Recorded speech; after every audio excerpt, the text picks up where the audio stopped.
Hello, welcome to the third webinar of Sustainable Cities. This week, in the third module, we looked into understanding urban poverty and different ways to reduce it. We also looked into the concept of safety and violence in cities. Today, we will interact and listen to Gautam Bhan. Gautam works on the politics of poverty, inequality, and development in Indian cities with a focus on housing, social security, governance, and urban and planning theory. He co-anchors ongoing research at IHS on reframing urban inclusion. Most recently, he co-authored Swept Off the Map, Surviving Eviction and Resettlement in Delhi, as well as several other journal articles. Gautam has extensive experience in advising public institutions, including providing inputs to Rajiv Awas Yojana and the New Delhi Municipal Act. He is an active part of urban social movements as well as frequent columnist and writer in the diverse media. So guys, please feel free to write in your questions, thoughts or comments in the chat box, and over to you, Gautam. Hi, folks. Good morning, afternoon, or evening, depending on where in the world you are. So let me just say a little bit. I'll take 5-7 minutes to just lay out a couple of things, and we'll run the session really in response to your questions. So in this week, you've been looking at questions of poverty, questions of inclusion, and particularly questions of housing. And those are the two sessions that I did as part of the MOOC. And I think that the best use of our time together would be as much as we possibly can to work on questions of housing. I'm happy to take questions more broadly on the other two, but you probably use the best of my capability if we tend to keep the focus on housing. The two sessions on housing that are in the MOOC this time have a particular approach that's quite familiar to the way in which we at IHS teach questions of housing. And so let me just run down a couple of those things. So 3-4 points. The first, I think one of the reasons why housing is such a critical leverage point in looking at inclusionary urban development and poverty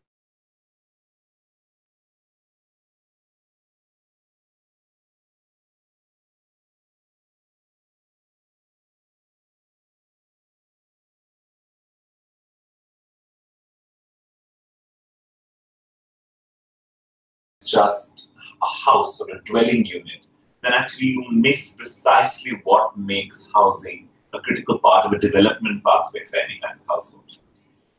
One other way of thinking about housing then as distinct from the house is to think of it actually beyond shelter as 3 components: land, wage, and employment.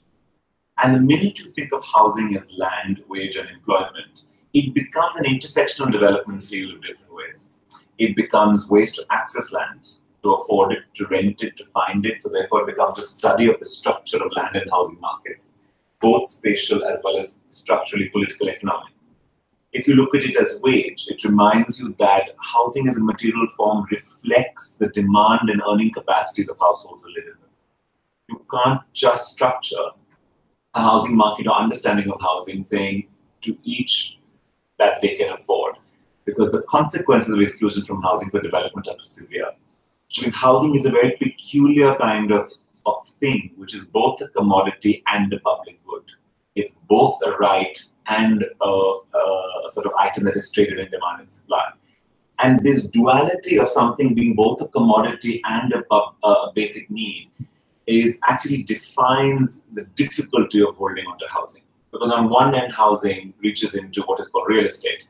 On the other end, reaches into core public social welfare and social protection. It is very hard to hold these twin natures of housing because they pull in different directions. And they pull in different directions very much in the same spatial geography. So therefore, it's the same plot of land that is competing to move towards the basic needs version of housing, but also the wealth maximizing, exchange maximizing real estate and property version of housing.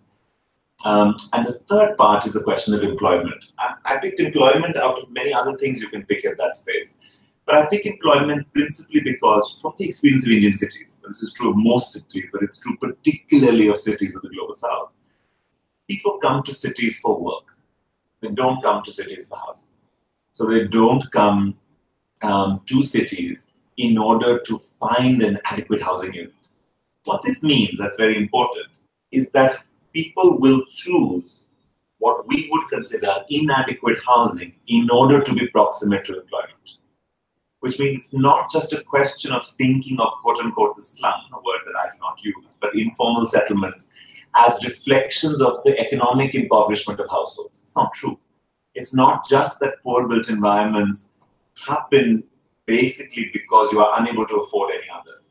What also happens very often that even if you could afford to spend more on housing, you're not doing it because you're spending that on something else. I'll give you a very classic example of a family I know in Delhi who lives in temporary housing in an informal settlement, even though they could rent a much better housing unit in their salaries because they use most of their salaries in order to put their children in expensive English-speaking private schools. So therefore, one of the questions about housing as a trade-off is to see it in connection to other investments and development pathways. And the employment trade-off is principally the most important one. So people live in order to get to work and make work possible. People often also work in their homes.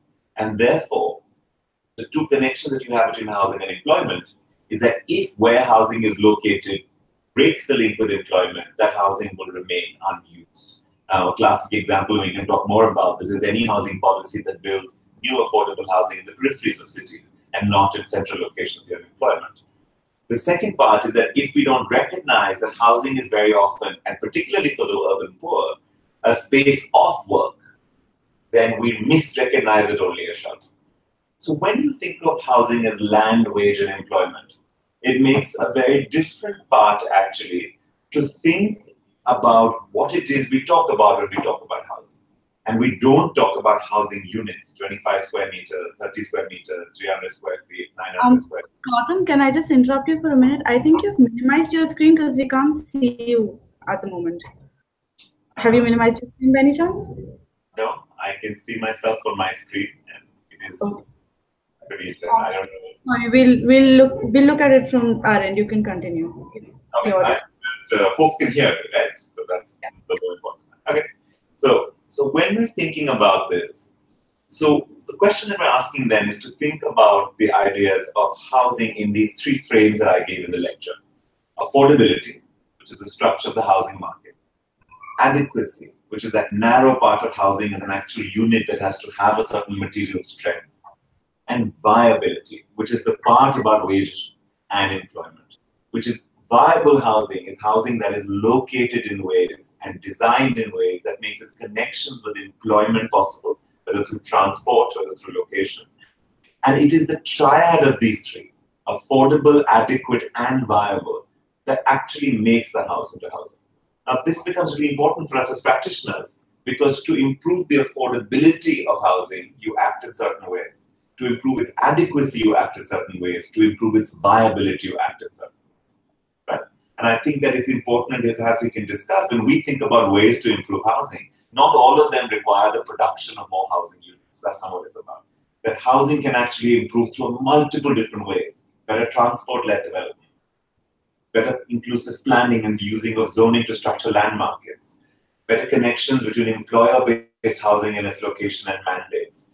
So not all housing policy looks like it enters through the house. Taxation codes and trainings for home-based workers, different practices of thinking about housing in its relationship to being an asset and exchange value. Right? So in many different kinds of ways, affordability, adequacy, and viability give you different ways to think about how to improve the housing standards in the quest of inclusive development. And they remind you that the answers aren't always in the production of new housing or housing units. So let's pick it up from there, and let me open it up at this time to some of your early reflections. And I will come back, and feel free to think through different parts of how to think about questions around housing in programmatic ways, in examples from the world. Let me say one last thing, actually. I do want to say one thing, that I think that it's very important not to treat, therefore, the diagnosis of housing, narrowly, which I've said so far, but also to recognize that different versions of how affordability, adequacy, and viability break down happen in different ways in different regions. Which means while there's a commonality of this framework, you can be in Peru, London, Paraguay, Panama, or Patna. and still ask questions of affordability, adequacy, and viability. Framework will travel. But the reasons why something is unaffordable, inadequate, or unviable will be regionally specific. So I would say that I would encourage you to not think of this as only a global south problem. It's not. London and Berlin and New York have some of the most acute housing crises that I know of today. But the way in which affordability, adequacy, and viability come together in London is not the same they come together in Delhi. And it's worth us exploring those regional differences in some way. I'll take on some of your questions now. Let me try and see if I can fix one thing about this screen. And if I can't, I'll come sit back down and start.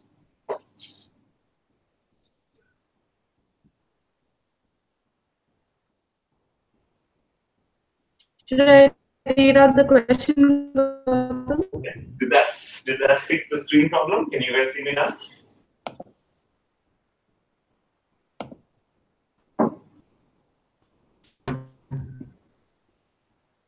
I'll wait for Gargi to reply to that. But in the meanwhile, the first question that has come up is, how do you see the shift in the manner, how do you see a shift in the manner now slum demolition is happening in urban India since independence? What is the legal mechanism of demolition and protection of human right to adequate housing? Okay. So it's an interesting question. So you have to think about what the slum represents in our context. So in the Indian context, as much in the South, the informal settlement is a particular kind of housing form. What it represents is people who have occupied land that they don't own in title, but it's often public land that they claim as members of the public. And this is a very important distinction, which is that you may not have a legal formal claim to title and ownership, but you have a moral and political claim to the use of that land as citizens. So it's not that informal settlements occupy without a sort of political negotiation of claim. Okay? So what they're basically saying is, this is public land. If I, as the public, can't build housing on it, then who is it for? So when you think about the question of the informal settlement, there was a different history, I think, in a lot of the post-colonial world in the 60s and 70s, where post-colonial welfare states, particularly in Africa and South Asia, this is not so true of Latin America, which remember became independent from colonial rule several centuries ago,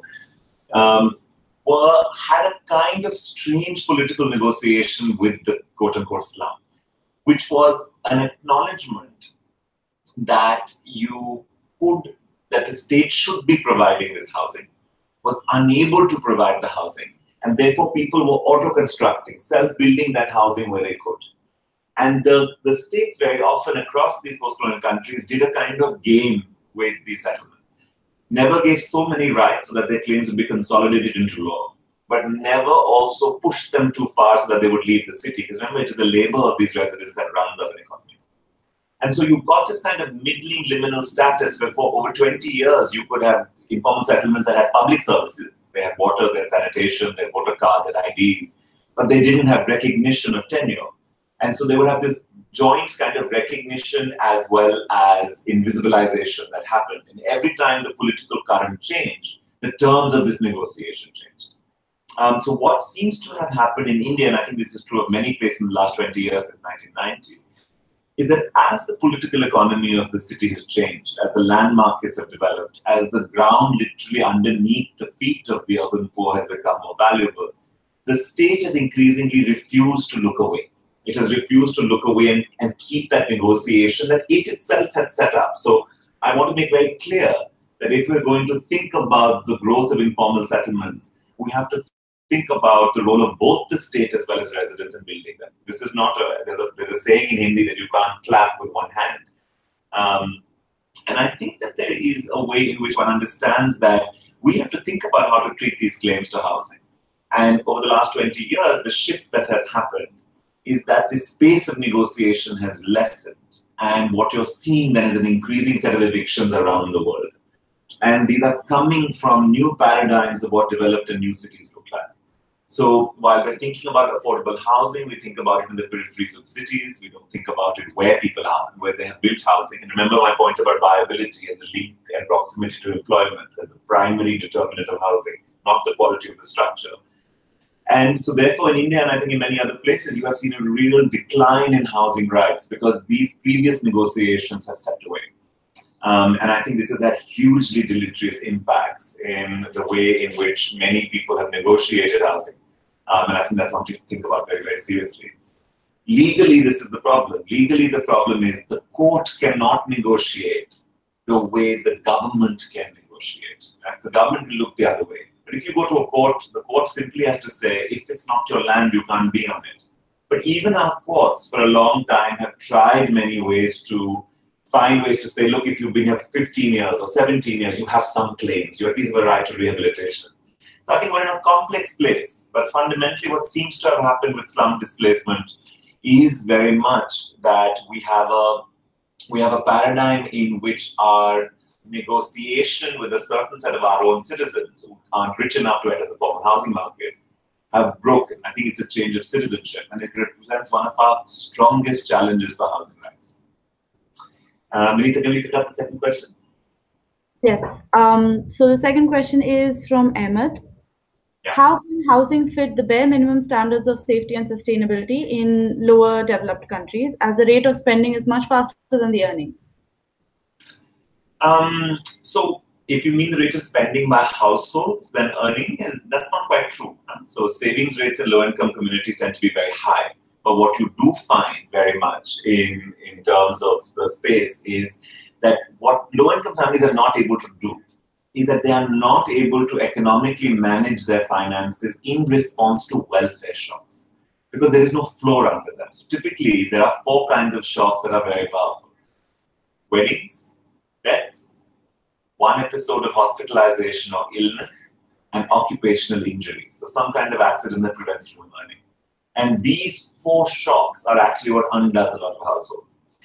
On your point about minimum standards, I think the standard debate is a complex one.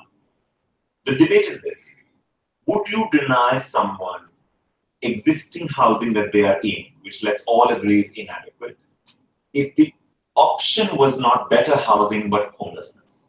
Right? So the question really, if you were an American TV series, this would be a dramatic point where someone said, sometimes a bad choice is better than no choice. That's not always wrong. So while I agree that it is very important that we do not compromise on safety, structure, ventilation, light, I think that we have to pragmatically say, what is the role of the standard? Is it something that has to be applied now, which risks penalizing people for not making it? Or is it something that you should hold as a target that we must incrementally show progress towards? In human rights law, there is a concept called progressive realization. And progressive realization is a concept that says rights have to be achieved in time because our ability to get there improves in time. I would say the same thing about minimum standards for housing. We must hold to them, but we must hold to them as where we must get to in a fixed period of time. We must not hold to them as lines that can be drawn today, which then punish informal settlements for not reaching those standards, while not acknowledging the fact that they want to get there but are not able to get there. So let's flip the question. What would it take to get people to those minimum standards? And are those minimum standards adequately contextually rooted, right, in the context of that building? Because sometimes what happens, especially when planning standards aren't revised, this is typically true in Indian cities, the minimum standards are hypothetically imagined for a totally different kind of income household. So they're not even appropriate, right? So if you're in an informal settlement and minimum standards ask you to leave spaces for car parking, I don't want to meet those standards. So if the standards are appropriate, let's make them incremental targets. If they're inappropriate, let's contextualize them. But let's not use standards as a way to punish the housing that poor people have been able to make with so much sacrifice. All right, let's go to question 3. Anita? Yes, thank you for that, Gautam. It's quite elaborate. So next, Anna would like to know, is there any global standards for housing which relates to a minimal space, area, light, etc.? So Anna, there isn't a global standard so far, because again, the problem with a lot of these is that the more we put standards, they risk becoming ways to punish and police housing as opposed to improve it. But there are a certain set of terms that typically follow. So UN Habitat, for example, will define criteria for adequacy. And so let's take that one, in light, in air, in size, etc. But I think it's very important to not ever reduce, again, housing standards to the size of the unit. I'll give you an example. The minimum size of an affordable housing unit in India is 25 square meters in policy. Right? So about 250 square feet, if that helps. Now, a 250 square foot apartment in the richest parts of South Bombay goes for millions. Right? And so there is a danger then of a size-based criteria that ignores the affordability criteria, of perverting the standards, which has often happened. So typically what happens right now in India is that the criteria for standards mixes the wage of the household, the size of the household, and a maximum cost price to try and track those three together. I think that the question of standards, again, is an important one, but I'll tag it up that I think there's a good reason why there isn't a single global standard. It would be akin to having that single global dollar-a-day poverty line that was useful, but in the end took away more insight than it actually gave us. So I would say let's ask ourselves, what are the criteria for adequacy? And how can standards be incremental and dynamic and rooted in communities where they come from? And I think that's an important way to ask the question. Right. Yes, Beena asks, informal settlements, as she understands, addresses the elements of affordability, adequacy, and viability. But do legality formal processes override these other factors? So in the definition of adequacy I would include not just structural and material solidity, but also the security of tenure. I think it would be a very clear part of the definition of adequacy. So does it override them? It's a tricky question, yes and no. In some ways, because many governments have actually always had to negotiate with the presence of the poor in the city. It is not like, even with heightened evictions, that housing is without some claim and some support. So I think that there is a way in which affordability, adequacy, viability can be undone by the tenure question. And certainly in the moment of eviction, you're absolutely right. All of those three things cease to matter because the possibility of remaining in place ceases to matter. But there are, for every evicted settlement, there are 10 that manage to survive and build, often for decades. And so therefore, there is a way in which it is not like people don't invest and build viable housing without tenure, but they shouldn't have to. So I would say one of the biggest challenges for inclusive development and housing is not finance, it's not land, it's not affordability, it's simply housing as a legal frame, housing as tenure, housing as the right to remain and use, even if not the right to exchange. Let me distinguish those two because I think they're important. Many ways in which Venezuela, Thailand, Brazil, Ecuador, South Africa, India, Egypt moved forward in trying to address housing shortage was by giving rights to use and remain on already self-built housing. So therefore, you try to acknowledge the use part of housing, but not the commodity part of housing. And in some ways, you can say this is giving people who build housing imperfect property rights, because they don't get to buy and sell the way that we do in formal housing. This is true. But in many ways, you're also creating a housing market that can hold a housing stock against gentrification, which is a very big challenge. For example, when you look at places like Berlin or Porto or London. So I don't think tenure undoes it all, but certainly I think it is one of the most significant challenges. So in one way, you can cut this entire lecture and reframe it and say housing is not an economic good or a material asset or an infrastructure. Housing is a question of law and the question of the right to be in the city. And I think that's a very important framing of it. Okay, let's go to 5. Right. Parul asks, we learned that Brazil recognized slum as a separate entity and fixed housing issues by strengthening those similar things that have been already done in Ahmedabad. How can we make this into a national operation? So what Brazil did, for those of you who haven't heard it, Brazil created in the early 2000s something called the Federal Law on Cities. It was colloquially called the Right to the City Statute or the City Statute. And what they did is that they gave better protections against evictions. They also gave the idea in planning that property has what they called a social function, which meant that planning had to think through how it represented the social function of property. This is the same distinction between the right to use and the right to exchange that I was making earlier.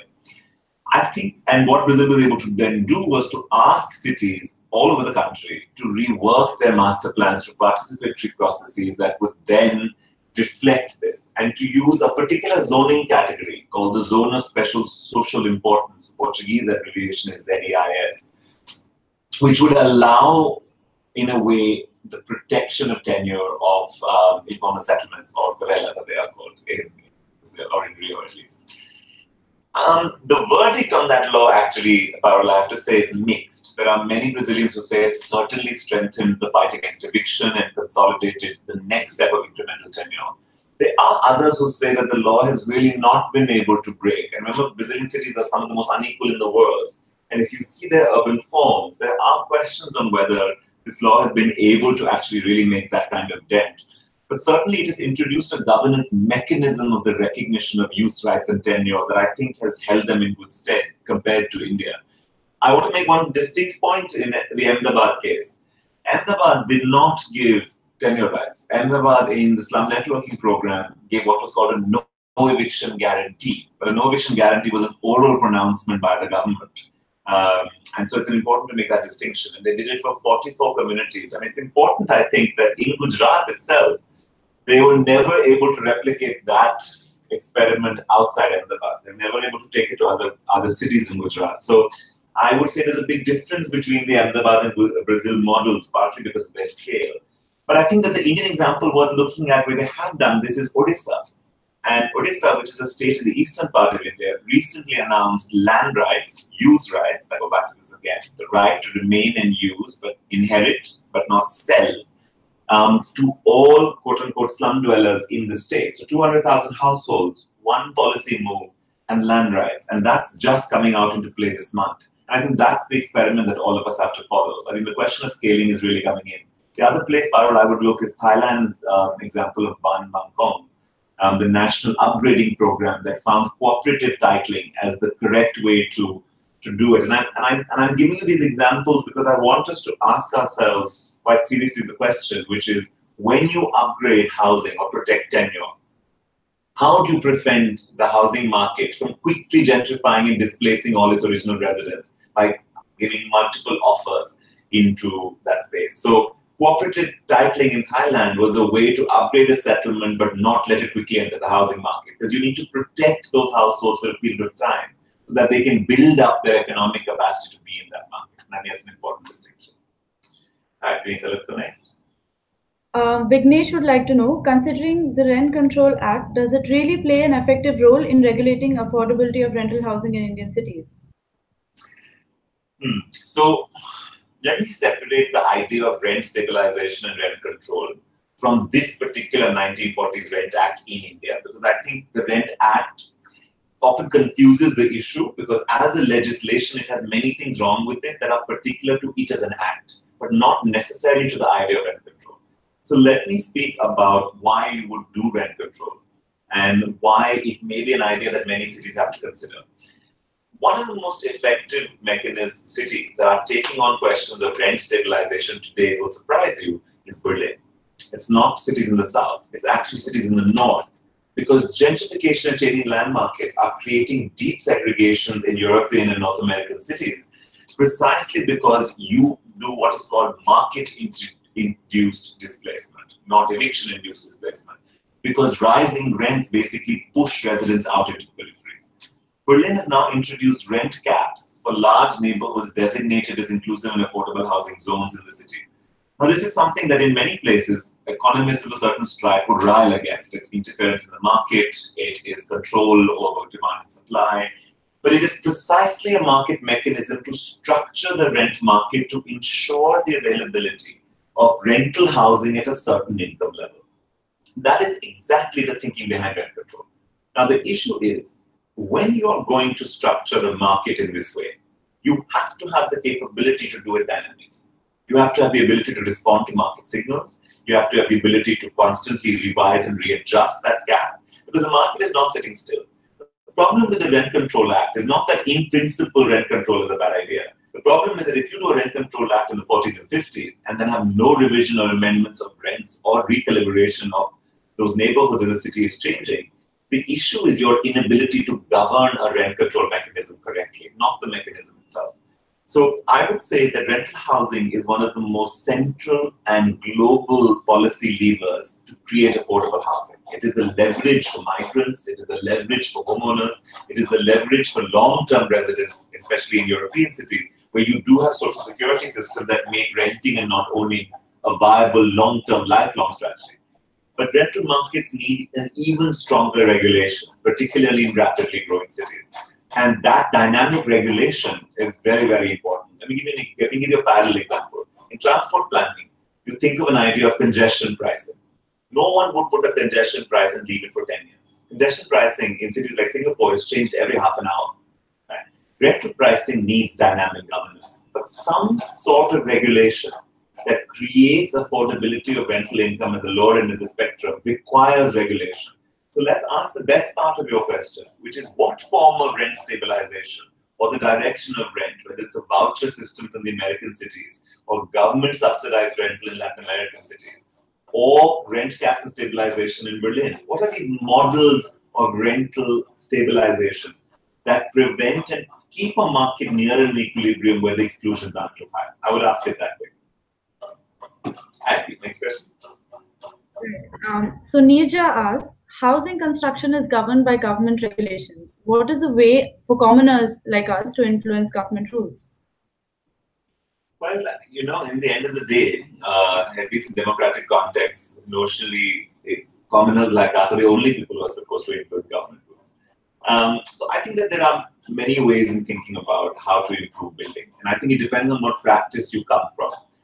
If you come from a building and spatial sciences background, you are a practitioner in that space. And I think places that those rules come from somewhere, and even advocacy around those rules can get them to change. But if you are not a building and spatial science practitioner, many places, particularly community organizing, are the most effective means I know to change regulations we think are wrong.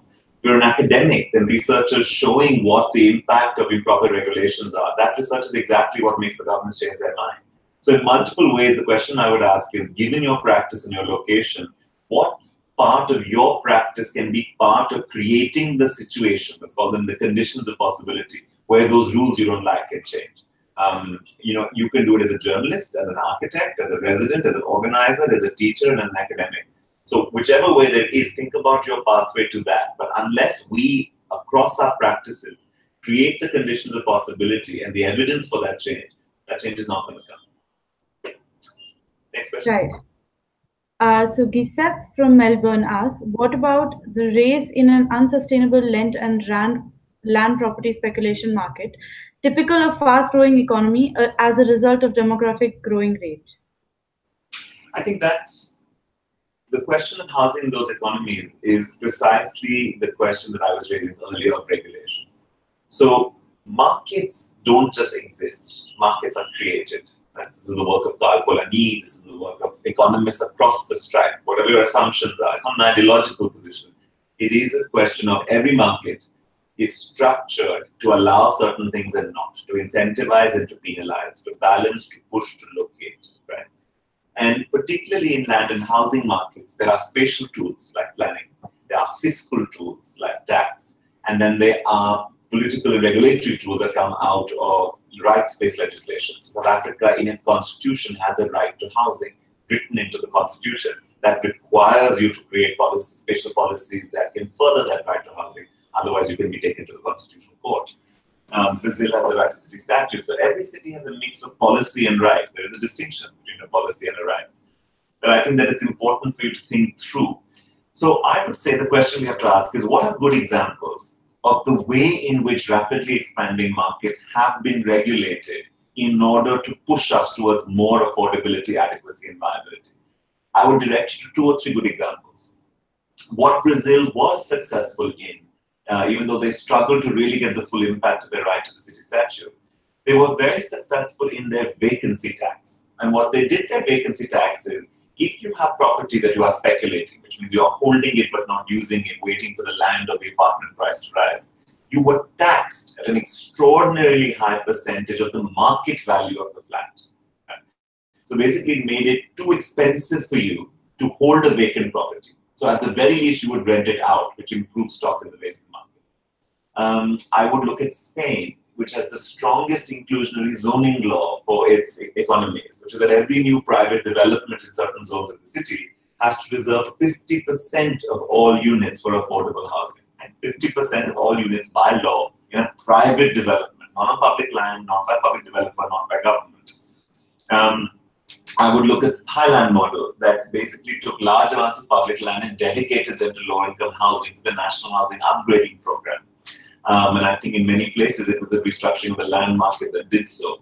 I would look at places in the US that have tried to use inclusionary transit-oriented development in order to create market incentives for affordable housing near transport nodes. So even if they were peripheral, they were walking distance from rail and bus connects. So I think there are many examples in different places that can give us indications of how markets can be structured, whether through spatial planning, whether through fiscal redistribution and tax mechanisms, whether through policies that draw from rights-based legislation and entitlements. We can't accept the market as a self-evident thing. And I think especially when markets turn a certain way and seem to privilege a certain kind of buyer, that question of regulation, that question of correction is essentially the question we should think about. Go next. Right.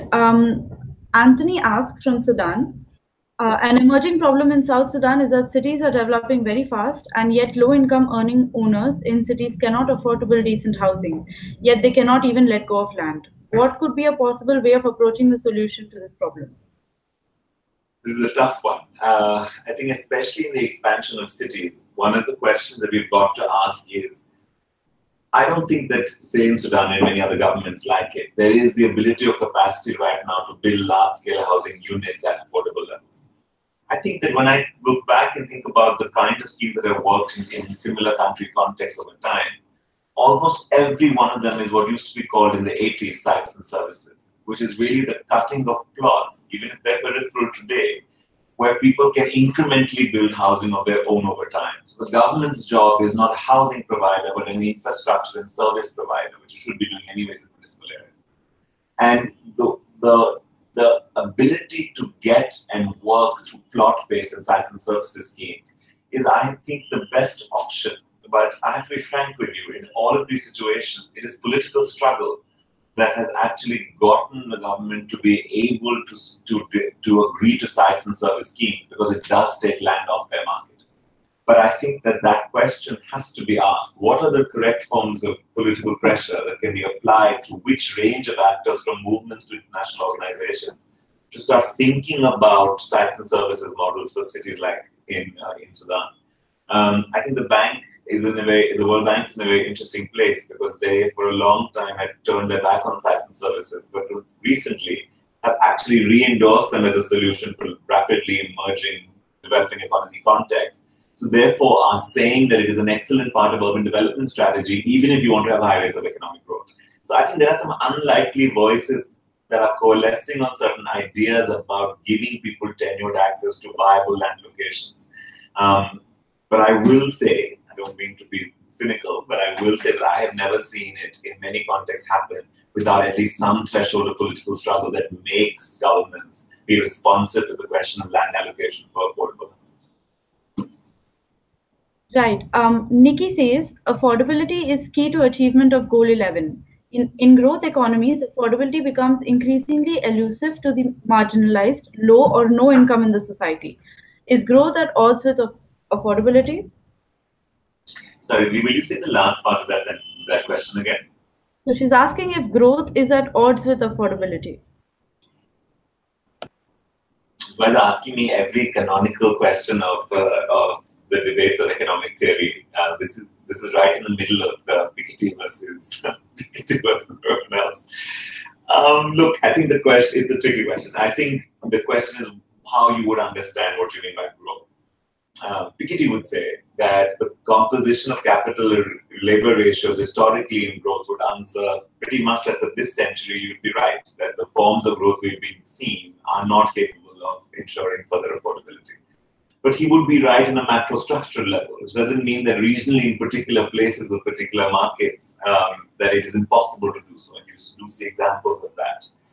I would say that, if you take growth in India, for example, until the 90s, we had 3% growth, which everyone thought was a severe problem. Sri Lanka had 4% growth. It was very similar.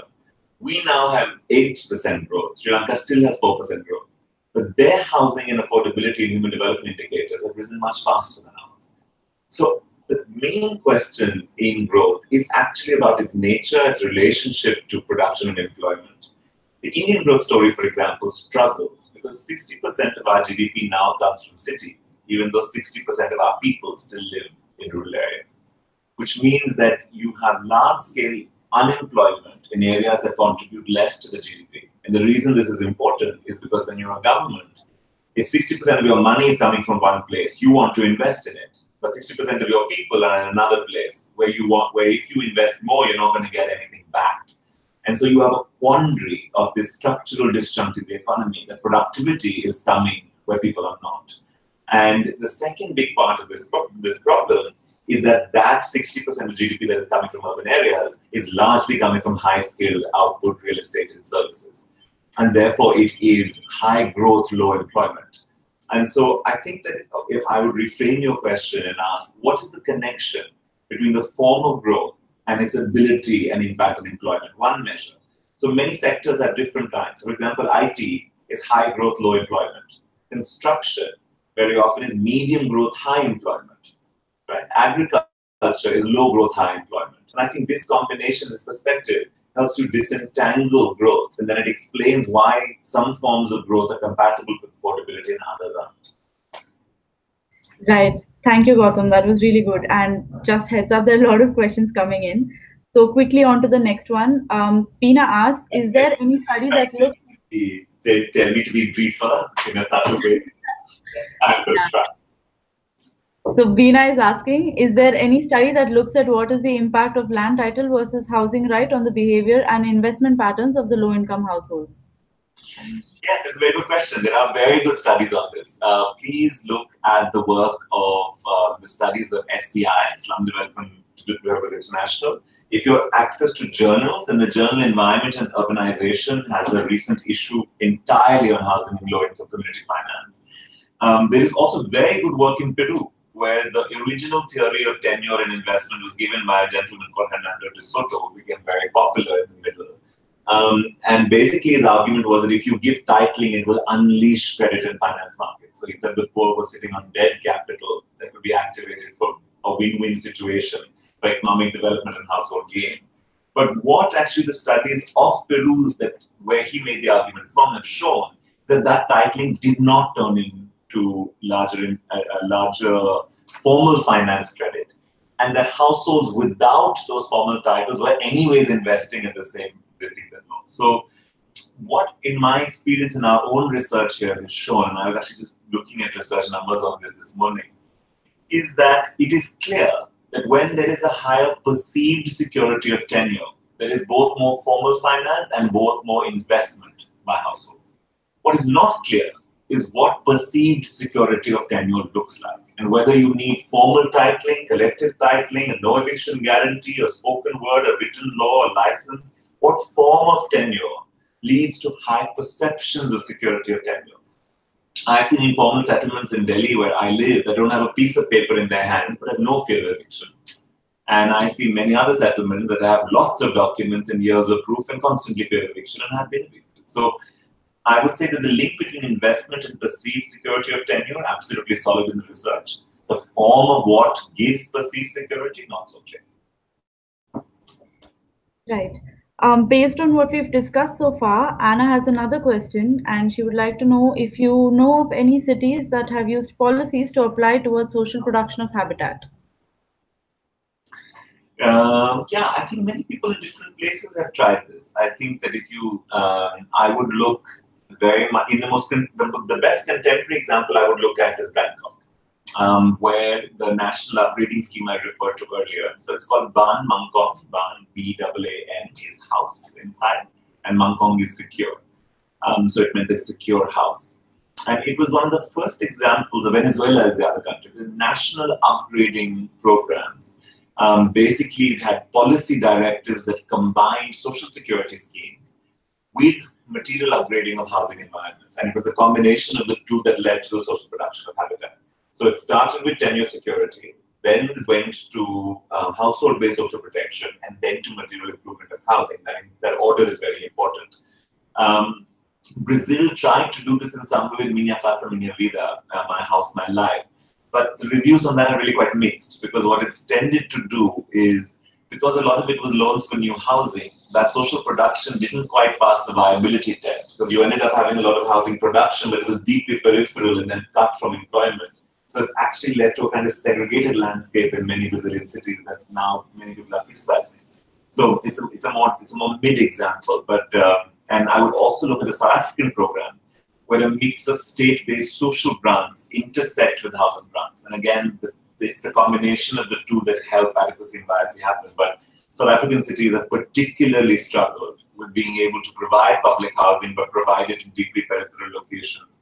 And they are particularly poor, especially poor in their transportation links and affordability. So there's a really quite a double whammy or stuff. Okay? Yeah, that sounds great. Then Kamya asks, has any market-driven affordable housing attempts in India been successful? Is there a practical way to explore affordability? So I'm assuming when you say market, you don't mean informal settlements. Remember, all auto-constructed informal settlements are also a housing market. They buy, they sell, they rent. But I'm assuming you mean the formal housing market as in developers. So I think that the example of formal, legal, affordable housing that has worked is not private market developer-led housing, but actually is employer-provided housing. And I think there we have lots of lessons to learn. So if you look at the form of the chawl, for example, in Bombay, single-room worker tenement housing, a lot to criticize. But remember, these are centrally located, viable housing units that for many people are the only reason they remain in the center of a city like Mumbai. And they were prompted and built by industry, manufacturing factory owners. So many of the places where we were thinking about who can produce housing through the market mechanism, I think one of the ways to reconnect it is to think about employer responsibility for housing provision back. There are private market solutions in India and in other cities that are working with right incentive structures to get to the upper poor. So I have not seen evidence of the private market being able to reach the bottom 30% of the market. But between 30 and 60%, I think it has a strong role to play. So I would encourage, I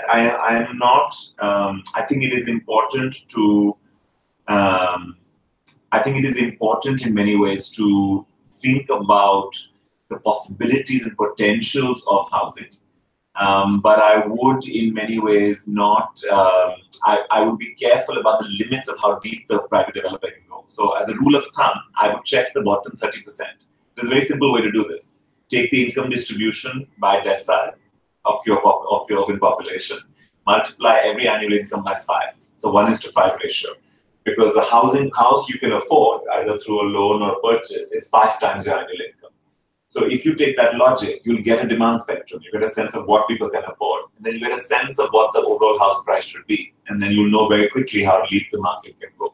In the Indian context, take a look at a study by a group called FSG, which did a very good private sector study on the state of the affordable housing market. And they concluded that private developers would never drop below 7 lakhs or 8 lakhs. So they would never drop below the bottom 25% of the market. But they could play between the 45th to the 70th percentile. And I think that's an important way to think about it.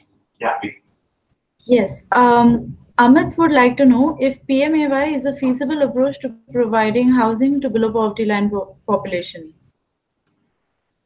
So I would say 2 things about PMAY. I think the part of PMAY that is well designed and works well is the credit-linked subsidy scheme. So the 6% interest subvention on housing finance and its decentralization of its delivery, I think, is positive. And I think that's where you'll see the largest uptake of that scheme is in individual households taking subsidized loans to rebuild and improve their house. And I think that's important because these are precisely the households that don't have access to formal finance.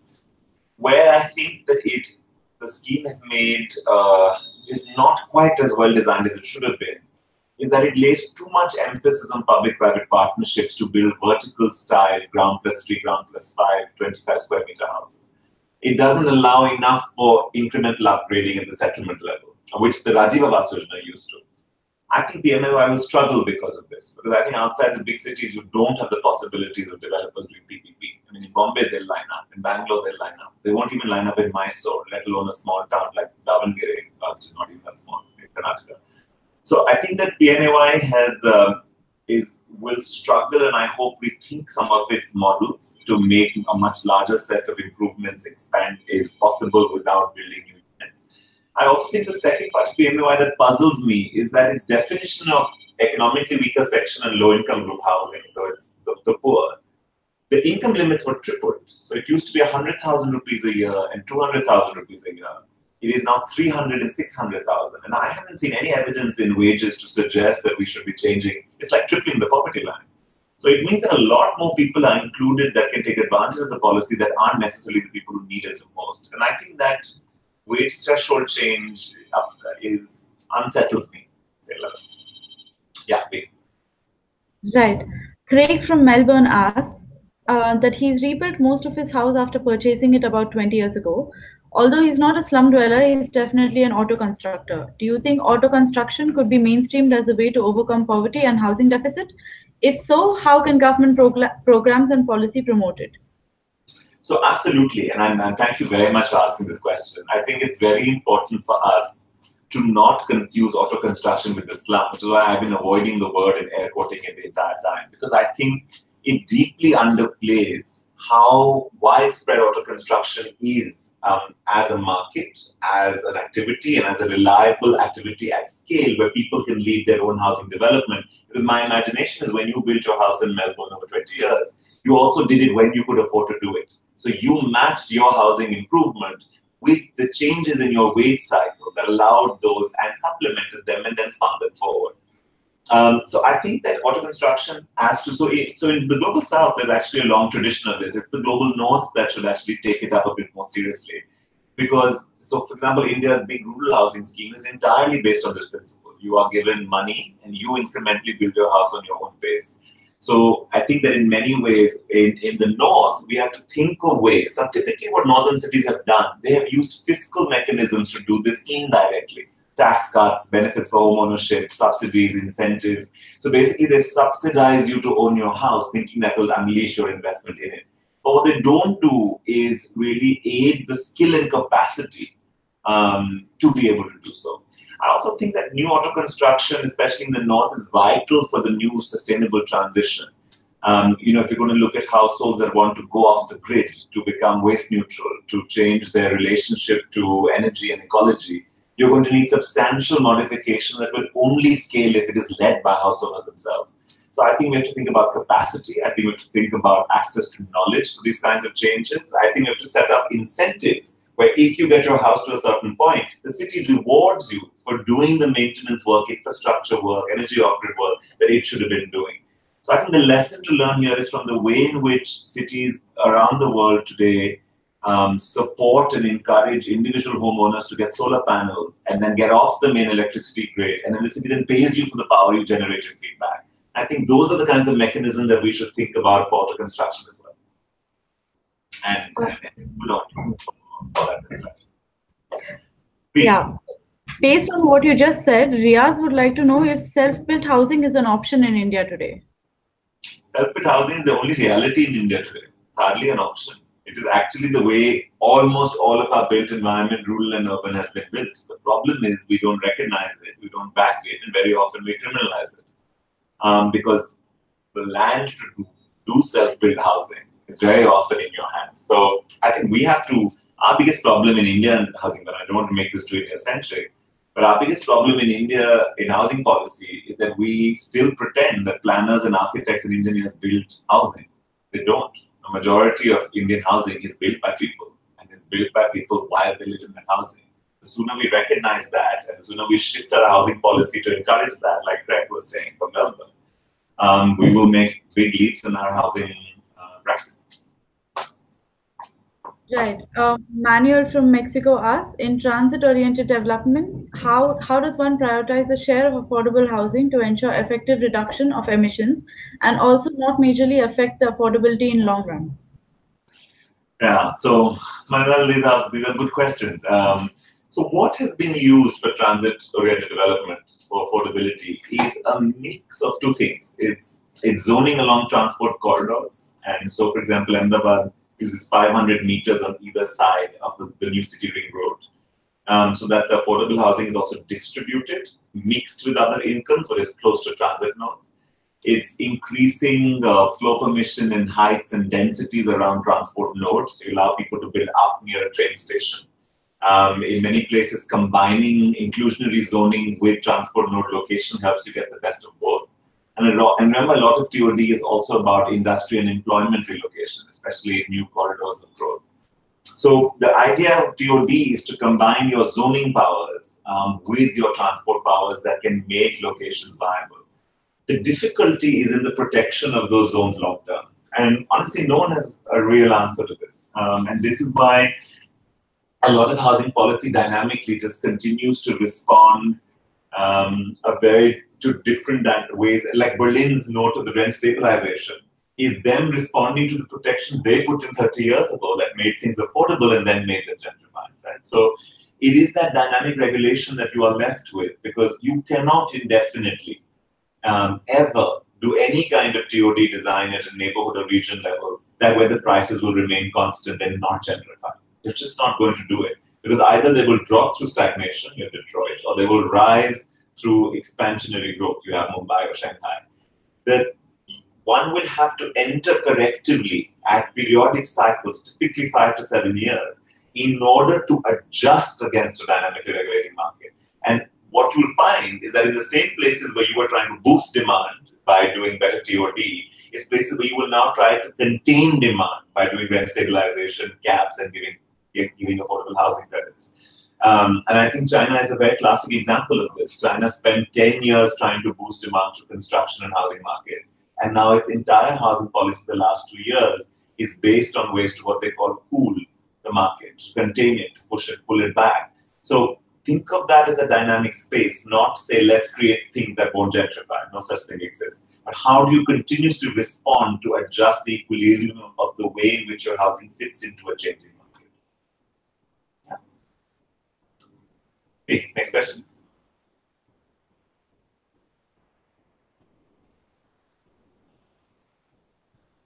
Vinita, you want to take the next question? The feeling she has frozen. Gargi, if you can hear me. Yes. Gautam, can you hear me? I can. Yes. So Anna's question is that you said we invest in urban instead of rural because cities produce capital, but cities don't produce things basic for us to live as humans. Don't you think that we might be wrong with this model? Sorry, I lost the last bit of what you said. I'm sorry. I'll repeat myself. Anna said that we invest in urban instead of rural because cities produce capital, but cities don't produce things basic for us to live as humans. Don't you think that we might be wrong about this particular model? Oh, I think the chance is very likely. So, I am a pragmatist. I think that we are, in many parts of the world, the question you're asking is a fundamental question in the Anthropocene and after the environmental turn. The question is of sustainable development along the urban-rural spectrum. There is no question that one has to think about how to get this balance right. But I think it's very important for us to think about who the we is, who's getting it right or wrong. In many parts of the world, Latin America is 85 to 88% urban. There's no turning back on it. India is still 35 or 36% urban. So we're actually in this weird kind of place where we are one of the least urbanized regions on the planet.